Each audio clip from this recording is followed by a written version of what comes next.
Through Instagram, I've been able to generate, and I've actually gone back and had a look before I interviewed today, and there's been about $7,000 worth of work that's come through just from Instagram.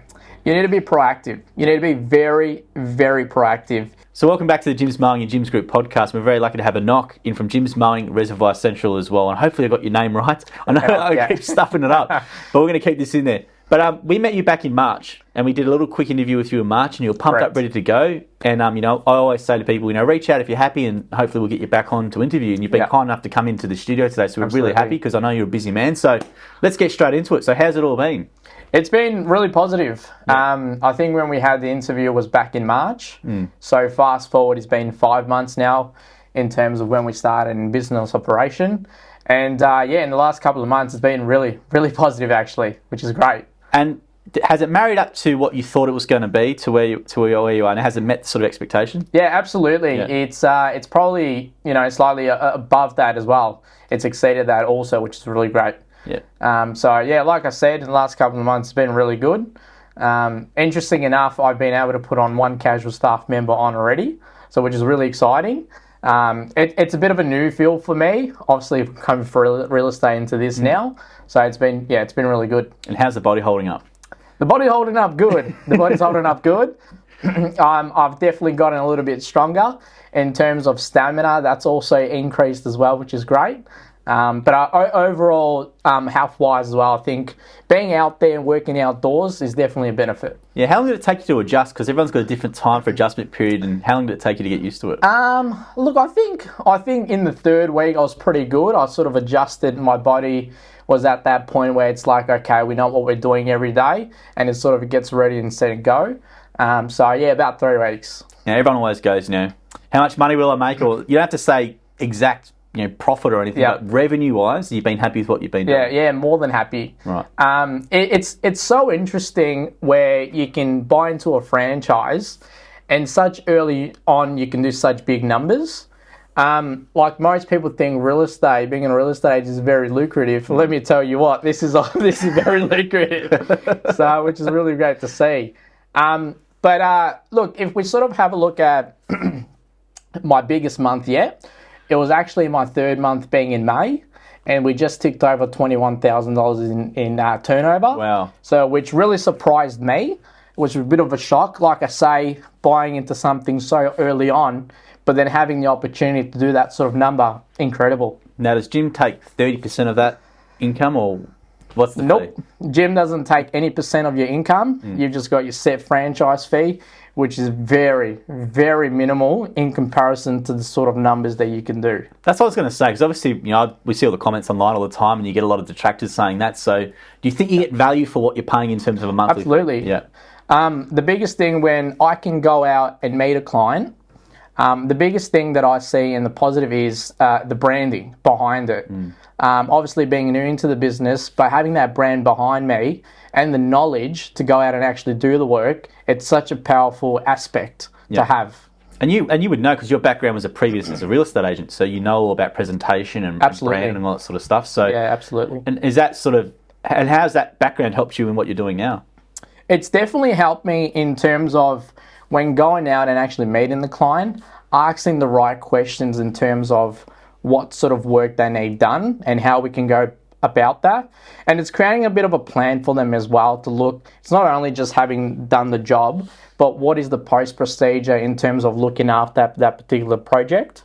So just creating a bit of a plan for clients as well. But having the knowledge, it's not only with meeting the clients, but having the knowledge on how to operate the business and the franchise efficiently. Whether you need to have a marketing campaign every week, non-negotiable. There's about 500 letter drops they go out. I also aim to sort of door knock 50 homes a week as well. Yep. And non-negotiable is another one is posting videos and photos on Instagram, Facebook, and all that sort of stuff. Plug your IG. What's your handle? It's Jim's Mowing Reservoir Central. I love seeing your stuff because it's genuine and it's real. Yeah. And I love it. And I think it's great because you don't have to be a fancy video editor or anything like that. You just have to get someone to hold the camera or get a stand and do them the way you're doing, which I think is really manageable for a business owner. It's not, what does it take you, 5 to 10 minutes to do It doesn't take all that long. Yeah. If you're at a job site and you're doing the work regardless, you might as well just set up the camera, put it on a time lapse, record yourself. And then I just use iMovie on my phone, and then I just edit the video. It takes like 5 minutes. Put some music, clip a little things here and there, and then just upload it. With technology nowadays, video editing and uploading is so easy. I love seeing people from training put it into action. Yeah. So I was going to say, because in training we show a lot of examples, and we hope that a lot of franchisees do it. But the reality is a lot of people get busy and they just don't do it. But you do it as a non-negotiable. And I think with your background in real estate, you've got to do that consistent marketing effort. And how's that all work together? So it's great to have you on to talk about this. The actual local area marketing side, which is your pamphlet drop. You're doing your 50 door knocks, plus you're doing the social media side of it. Yep. And how are you? Do you think and a lot of people will say, well, how much work are you getting from that? Right. So how do you sort of... This is an interesting fact that I'm giving you right now. Yeah. Through Instagram, I've been able to generate, and I've actually gone back and had a look before I interviewed today, and there's been about $7,000 worth of work that's come through just from Instagram. So, which is terrific. It definitely works. Put that up for training. I love it. And not only that, I actually made a new contact with a gentleman. Yep. He's basically a handyman. And so now gardening has completely gone out of his scope. He no longer can do it. So the great thing about it is all his work he actually sends to me now. Right. And the way I've been able to generate that client is through Instagram. He saw all my work. He loved the fact that I was previously in real estate because he works with a lot of real estate agents as well. And he loves that I know the knowledge of the game and what needs to be done in the garden space. So that's really, so Instagram really works. It just works. It does. It's why we're talking training, but I love hearing that. It's great. And I was going to say as well, then the local area marketing stuff, so door knocking and doing the pamphlets, which is your bread and butter stuff that's been done for years. So how's that worked out for you? It's actually worked out a little bit better in terms of the gyms, in terms of real estate. Yeah. Because, look, a lot of people out there, there's a lot of overgrown gardens.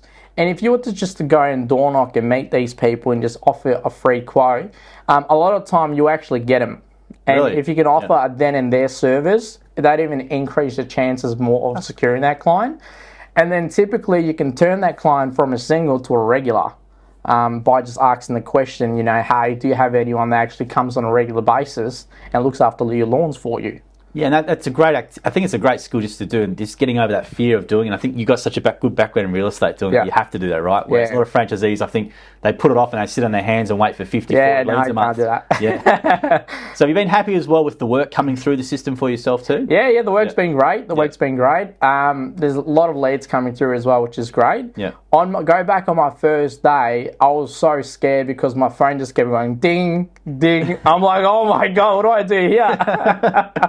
And I got so scared, I went back onto the gym's jobs, gyms online, and I had to limit on how many leads I was coming through because it was a bit overwhelming. I'm like, how am I going to get through all these? I've just started, it's my first day. Yeah, for those who don't know, when you're a new franchisee, you get 2 times leads, and because we want to get you busy, and that's the way to go. And how'd you go for your first couple of quotes then? Because quoting's generally the thing when I talk to franchisees post-training, it's something that it's very hard to teach here. So how'd you go with your quoting? I'll give you an example of my first quote that came through. Yeah. This was a bit of a funny one. So I woke up in the morning at about 7 o'clock, put my clothes on, and I didn't get any leads up until sort of 9:30, 10 o'clock. And the first one that came through was a commercial residence in Camberfield. I'm like, okay, here we go. I'm ready to go. And so I drove out there. Like I say, commercial residence. The client wanted all mulching throughout the garden beds. They had probably about 15, 20 metres worth of hedges that needed to be trimmed from the top and the sides. And he wanted brand new retaining walls through the front of the residence as well. So I having go there, I had no idea what to quote this place. No idea whatsoever. So I had about $1,500 in my head. I'm like, okay, it should be about $1,500 and all this sort of stuff. And then I found out that he had another gardener that went out there, and my real estate just kicked in. And I'm like, okay, I've got to ask the question. And I sort of said to him, hey, if I can know what the other gardener quoted you, I might be able to beat them on their price if that's okay. And he came back to me and he said the gentleman's quoted $5,500 for this job. And I had $1,500 in my head. So I'm like, when I was speaking to the client, I'm like, oh yeah, it seems pretty reasonable. And then what I did was, once I went back home, I knew that, okay, the other gardener has quoted 5,500, and if I can come in a little bit lower, I can probably beat him and win the business. So I did all my calculations and all that sort of stuff, and I got about $4,600, and I sent him out the quote, and guess what? I got that job. So that gave me a bit of a shock to the system. Yeah. Because I knew then and there, hey, I'm onto something here. There's something's going on. First lead, first job, and it's a couple of grand. Amazing. Truly amazing. How'd that compare to your previous real estate sort of wage? Yeah, so it's, you sort of what you do for the month, you can do within a few days. So it's pretty crazy. I love hearing that because it's a great boost to your confidence. And we've interviewed Mo before, and Mo had a very similar story for a big job too. Yeah, Mo's great. Me and Mo actually speak a lot. Good. Actually, when I first started, I got in touch with Mo. Yeah. Mo's such a great guy. Yes. We actually met out in Burwood Motors. There's a mowing shop there, and he actually came out with me and met me and sort of managed to get me a bit of a discount as well on a couple of the items. Yeah. And because I had no idea what sort of equipment I needed for to start. Yeah. And he actually educated me on. So I've got all Ego commercial equipment. Right. And based on Mo's suggestions and knowledge, because he uses the equipment himself, I've then gone and bought this same equipment, and it's really great equipment. Yeah, so it's full battery powered for anyone who doesn't know. So Ego's, and they're always improving their range. There's always new products and going out. So your full setup is battery. It's all battery, right? Except the mower. Okay. Except the mower, but everything else is battery. And how many batteries do you carry on you in the day? I've actually got about 6 batteries, and I find that's sort of more than enough. Yeah. Because when you're at the client's property, if you've got your battery charger with you, you can simply, as one finishes, just charge the other, and the clients are more than happy for you to use their power. That's great. And what mower are you using? I've got a Masport. Yep. That's just I think it's a 19-inch. Yep. But I'm looking at upgrading to a Honda, where it's got the full chute at the back as well. Because mine, I think at the moment, is only a half chute. Right. So we're looking at upgrading that. Is that like the Honda HRU, the self-propelled ones? Yeah, exactly. Yep. The beast. Everyone uses them for a reason. Let's talk about then the services you've been doing, because I've been seeing your stuff on Instagram all the time. We always share it, and you've been doing a large variety of types of jobs. So do you want to just talk for people? Because obviously people sometimes just think mowing lawns. As you know, it's far more than that. So let's talk about all the things you've been doing. So interesting enough, I actually find myself probably mowing less lawns than usual because I get called out to some of these big cleanup jobs. So we've done jobs various, as you can see on my Instagram, from mulching jobs to garden cleanups to small to medium sized landscaping jobs where we're doing crushed rock, we're doing pavers, creating walkways and all that sort of stuff. So for those that might be thinking of getting into gyms and thinking you're only going to mow lawns, you're not. You're going to do all this various amount of work, which is absolutely fantastic because it gets you away and it gives you a bit of a mixed bag of other things you can be doing. Yeah. So, and I was going to say as well, how have you been tackled those jobs? Because I presume there's a lot of things you've done for the first time or you've had to figure it out. So maybe give an example of one, because there's some quite impressive things I've seen you do. You've got excavators in, you're doing laying of turf, you're doing everything. I presume a lot of them were the first time you've done them. So talk about a few of those. Yeah, no, absolutely. Yeah. Yet again, it's having the brand and the people in the brand that you can go and chat with and get that knowledge off them. Even if you need to get a more experienced franchisee to come out with you, just to show you how it's done. And then once you do it once or twice, you pretty get a good idea on what needs to be done. And, from step 1, step 3, step 4, up into that finish line. So just having the brand there, I got one of them to come out with me just to show me how it needs to be done. What type of job was that? Was that a laying of turf? That was laying of turf. Yeah. So for those that don't know, if you're unsure on how to lay turf, you can actually lay it wrong, which is interesting. So the correct way of laying it is same as the brickwork design. When the brick is laid, the bricks, right? You can't just lay them straight. So, Okay, and you've also done, I've seen some jobs when you've got an excavators and stuff like that. So was that just like full garden renovation at the front? Or yeah, so that was sort of like a backyard, front and backyard excavation. Yeah. Sometimes when you go and the backyard's not level or you need new topsoil to come in, obviously you've got to excavate, level that in, apply the new soil before you add the turf and fertiliser.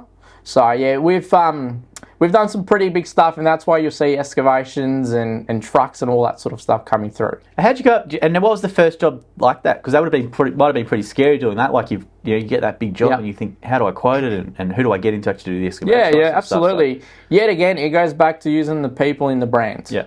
Helping you.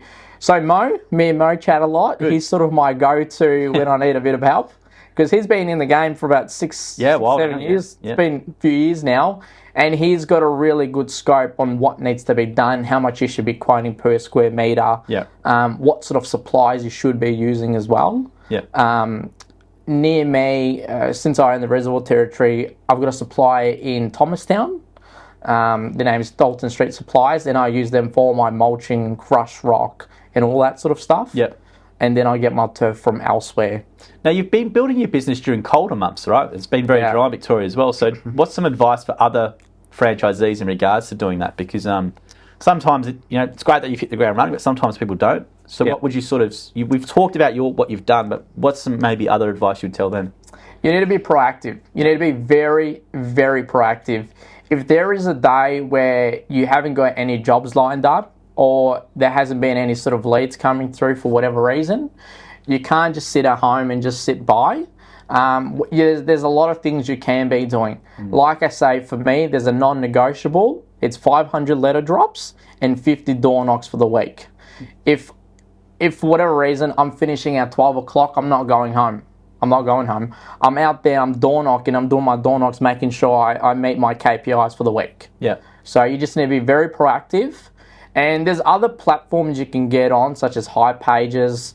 You can be reaching out to other people you could go out and just message people on Facebook in your friends list, say, hey, this is the type of service that I offer.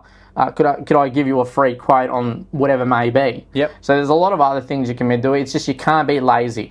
You can't be lazy. It's a great point. I think that's an underutilised thing is, if you've got a personal Facebook with 1,000 friends or 800 friends, they probably don't even know you own a business. Yeah, right? absolutely. So just send them a message and see how you go. Yep. And I was going to say, what other types of jobs you've been doing? Because you've got a whole bunch of things. You're doing your regular gardening as well. You mentioned cleanups too as well. Yep. So what else are you doing in your business? So next week, I've actually just recently turned on landscaping in one of my categories. Yep, cool. And I didn't turn that off at the start because I didn't feel as confident. Whereas now I've done quite a few. Now I can go ahead and activate that. And I actually had a lead come through yesterday, and I went out and met the lady. I brought her a coffee as well. And this job's in Reservoir.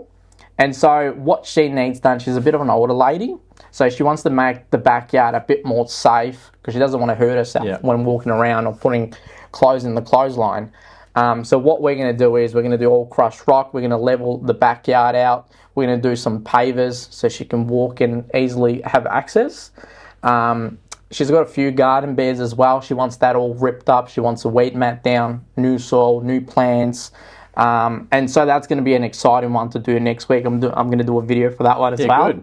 Good. So that's going to be sort of like a first official sort of landscaping type of job.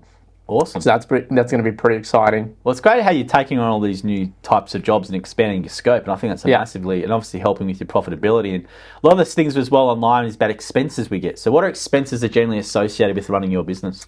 Look, there's not a whole lot, to be honest. Yeah. Since I'm sort of one person and a casual staff member, one car and one trailer, the biggest expense that you probably get really is probably just sort of your petrol that you run through with the vehicle. Charging the battery equipment is not even, it doesn't cost anything, because if you look at your usage per day per household, you probably spend about $2 or $3 a day worth of electricity, and that's for the whole day and using all your appliances. So when you're charging your batteries, it's very minimal. So there's no cost there, which is good. To fill up the mower, it's probably about $8 or $8 to $12 for the week. Yep. So that's that you don't go through much of that, which is good. Yep. And then if you have a casual staff member, I guess you got wages. And then perhaps if you're going out and depending what sort of job, you might have material costs. But yet again, that's all included. So like running costs, there isn't a whole lot actually. And then you got your fees would probably range around 250-ish to... Yeah, you got your fees at about 250-ish. And then your petrol cost, look, really, it's very minimal in comparison to what you're earning. Like, it's not even... Just have to clarify, because we get a lot of comments on a whole bunch of platforms about, what about this, what about tax, what about this, what about this, run it down. So. I wouldn't worry about it. You're going to make more than enough money to the point where you don't even have to worry about it. And what do your friends and family think of what you've been doing? Yeah, no, they love my work. Yeah? They've become sort of a fan.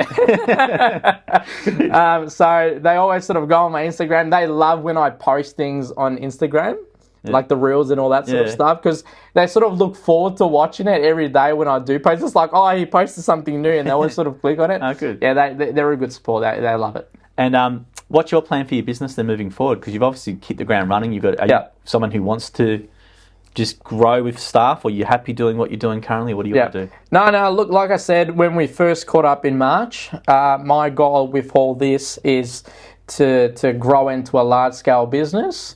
A few years down the track, I would love to the point where I can be turning over sort of $500,000 for the year. You'll do that, no problem. So you'll do that, no problem. This year, I'm on track. If I keep doing what I'm doing, taken away, look, spring and summer is obviously going to be a lot busier, so I might even have bigger months, but we should be aiming sort of for about 170, 180 for the year, roughly in the first year. Good start. And then hopefully spring, if summer, takes off really, really well, then we could even do 200 for the year as well. Yeah, that's great. You happy with that? Yeah, very happy with that. Very happy with that. Because then it's a matter of, then, as you said before, making the business more efficient or looking for more profitability or basically condensing your run, or maybe you want to focus just solely on landscaping, which some people do. So they pay well. Yeah, they're the big jobs. Gutter cleaning. You've been doing much gutter cleaning? Or? Yeah, I do gutter cleaning as well, which is great. They're a good job to have as well, because they're a couple of $100 and you can sort of get it done within an hour and a half, depending on how big the place is. Yeah. Gutter cleaning's a good jobs as well. And any odd jobs you've been doing for people? Any other sort of odd types? Pressure washing or anything like that, or? Not as much. Yeah. Not as much. I've been sort of sticking to what I know. Right. In terms of like the landscaping, the gardening, or the mowing, the hedging, and all that sort of stuff. But not so much. I haven't had an opportunity for pressure washing. Sure. I've got a pressure washer at home that I use. But it just hasn't come my way, but I'm sure I would do it if it did come my way, yeah. Well, you mentioned gardening, so how's your gardening knowledge going? Because obviously you come in, you do Des is a great expert with the horticulture stuff, so how have you been going with the gardening knowledge? Gardening knowledge has been going great. Yeah. I'm still sort of learning a lot of the plants and sort of what sort of sprays they need and all that sort of stuff. So I've got I've grasped a good knowledge of it, but I'm still sort of enhancing that to get better at it. Yep. How are you going about learning this? Is it YouTube, or how are you learning? It's just self-learning. Yep. There's books out there. There's loads of content on YouTube on how to apply a spray and how much to apply and what sort of spray you need. Even if you go on Bunnings, there's a lot of tutorials and they've got videos and all that sort of stuff. But if you're unsure, you can even just ask someone else on how do you go about doing this. Let's say gardeners and florists are the two happiest professions. So, how's it been for you from a general well-being wise? General well-being, it's been great. Yeah. It's been really great. I've now got more time than I've ever had, and which is counterintuitive because it's a small business. And small business owners typically, most people think you work more hours than being an employee. You're stressed and all that sort of stuff. It just goes back to how efficiently can you run things and what sort of systems have you got in place. Right. Gyms is really good because you have Jim's Jobs and Jim's Online, and that's a CRM system. And so you can have all your data and everything on there, which is great. But it's just being efficient as well. And sometimes you've got to set days just for admin as well, which is really important. Yep. So I try to set a couple of hours away for admin. Okay. Just so I don't have to worry about them or stay up late just doing them. So it just comes back to how are you going to operate your business? What sort of system have you got in place and how efficient can you get it? Okay, so let's talk about then that. So efficiency in your business, from you first started to now, what are some improvements or what are some things you've learned to make it more efficient? Yeah, absolutely. One of the biggest things is it's great when you're busy and you've got so much jobs to do, but you also need to set aside for times where you need to go out and quote. and to also sit on the computer and do those quotes. With my quotes, they're each category on what service we're going to be doing, they're about a paragraph long. So I'm very descriptive in terms of what that certain section, like if it's just mowing the lawn, we sort of put, mowing front and back, brush cutting, hedges, green waste clippings, removal, and all that sort of stuff.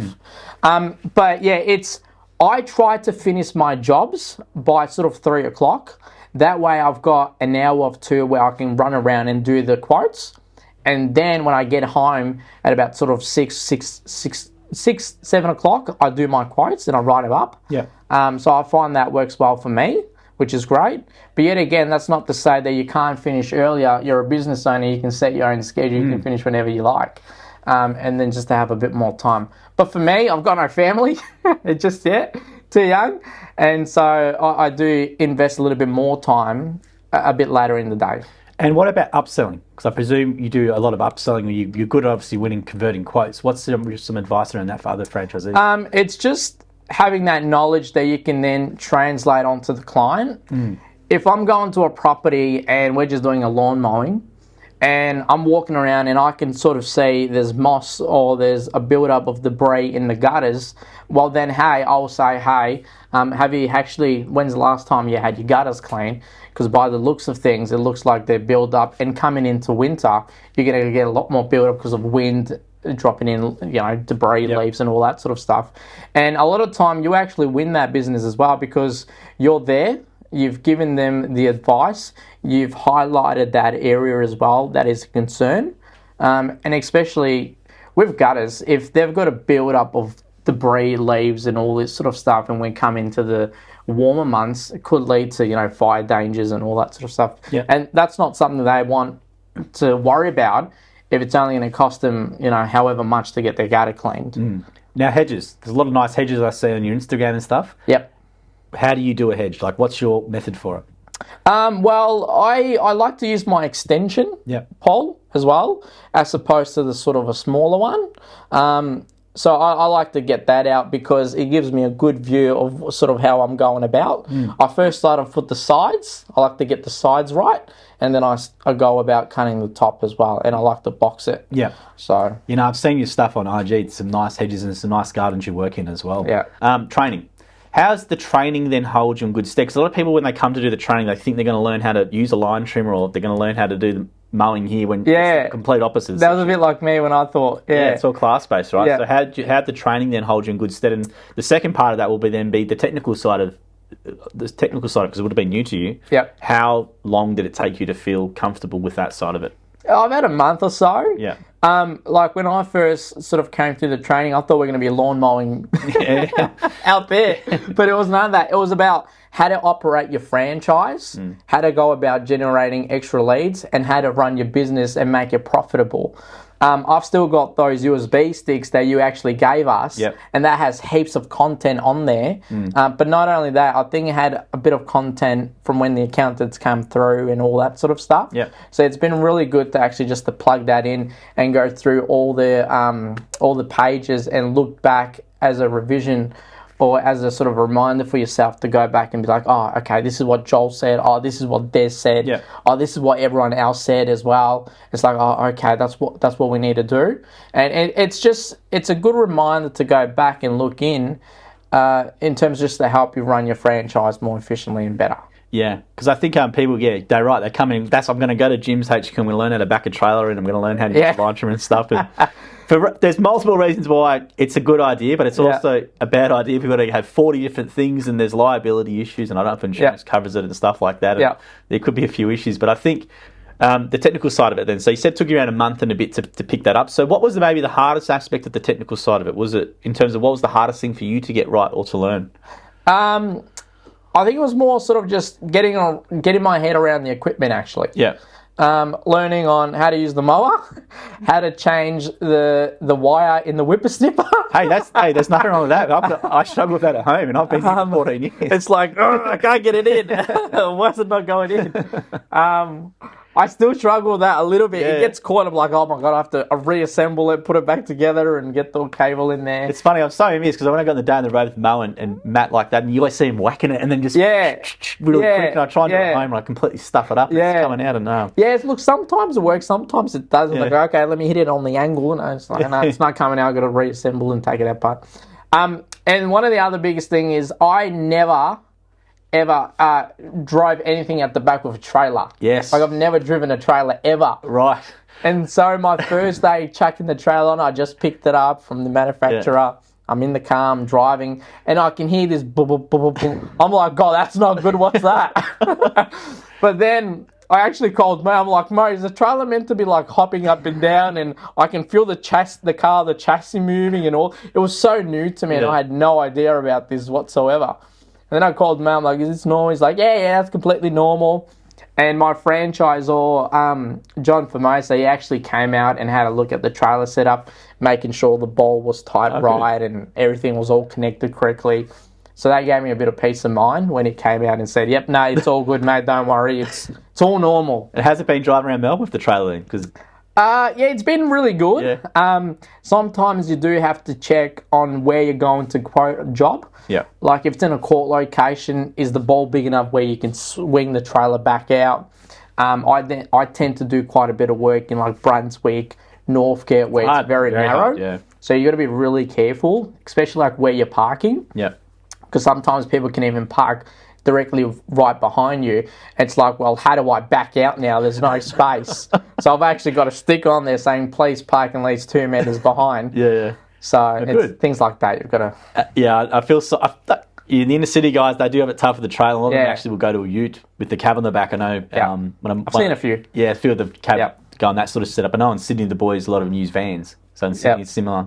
But I was going to say as well, then, there's support from John Formosa. So you've got a regional franchisor. A lot of people don't know what regional franchisors are, but what's your best way to describe John and what a regional franchisor does? I sort of just look at him as my mentor/business partner in a way. Yeah. Because there's someone that I can go ahead and make a phone call to if I get stuck or I'm unsure. Or if you get a client that sort of hasn't paid the invoice in time. Or you don't get many of those. I've actually only had one out of like 160 or whatever, mate. Really? Oh, it's pretty un-Australian to stiff the Jim's Mowing guys. Yeah. So you can't on that. And you've got the branding and the support behind you, so yeah. Exactly. But just having them there as well, just to make a phone call. Like, I guess if you're an independent, you would feel pretty sort of lonely in a way because you don't have anyone around you. Even when you start any sort of business, it's a bit of a lonely journey until you get a few employees and a bit more traction and awareness. Yeah. But coming into gyms and having someone like John to be able to make a phone call to, it's fantastic. But not only that, you've got all the other franchisees. You're not alone. And have you got your first meeting yet? In-person meeting, or is it online? Yeah, we've had a few, which has really been really good. Yeah. Everyone sort of gets together in a room in the sort of a headquarter that John has, which is great. And we all talk about what's going out there, what are the steps in place to prepare for winter and all that sort of stuff, which is really fantastic. Yeah. But also just keeping up to date with the rules and all that sort of stuff we need to abide by, and HNS all that sort of stuff. We have to make sure every franchisee knows that. So I think the boys are really good at doing that, which is a really good. It's hard to stay on top of all that sort of stuff. So I think franchisors are great in that sort of information sharing, and they're doing master classes and all these sorts of things. Absolutely, absolutely, they're great. Yeah, and I was going to say as well. Then you've been flying, so it's great to see, and hopefully in September, I think you're going to be very, very busy. Yeah. And, the numbers you're saying is fantastic. It's great to see, because we had you in training, as I said. It's a great kick for us because we meet all the new franchisees and a lot of the content they watch before coming here, and we hope, I'm always like, well, hopefully it marries up to what they're thinking, right? So I'm glad to hear it matched or it's exceeded them. Yeah. So what would you sort of say to someone maybe thinking about doing what you're doing? Like, what research would you say to them to do?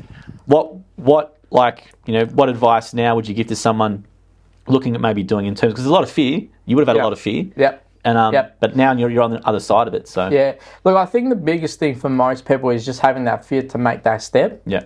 I'm currently speaking, and I'm glad that we've actually come on and did this interview, because it sort of gives people a little bit of ease. I've got a few people on Instagram that I'm currently chatting with, and they're on the fence on whether they join and they want to make a switch. Yeah. So which is great. So I've given them a bit of information, but they actually come on here, and I think there's probably quite a few younger people in their sort of early 20s that might want to sort of step into it.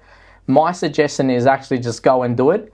I'm 25. If I had started this back when I was 20 and then fast forward 5 years, I would be in such a better spot in my life. It wouldn't even be like, in terms of, you know, having a house or two, having a luxurious car, whatever it may be. But I would probably have a few more staff members on board, probably a bit more time for myself where I can actually step away from the business and then work on the business in the back end.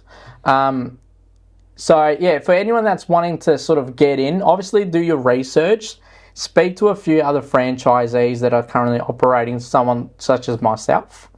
Watch all the videos. There's heaps of content out there. Everything's open and transparent. Nothing's ever been hidden. But not only that, you can also make an inquiry about buying the franchise, and then the franchisor will actually give you a call. He'll send you an information pack. He'll give you all the knowledge that you need. And it's not just about selling someone a franchise.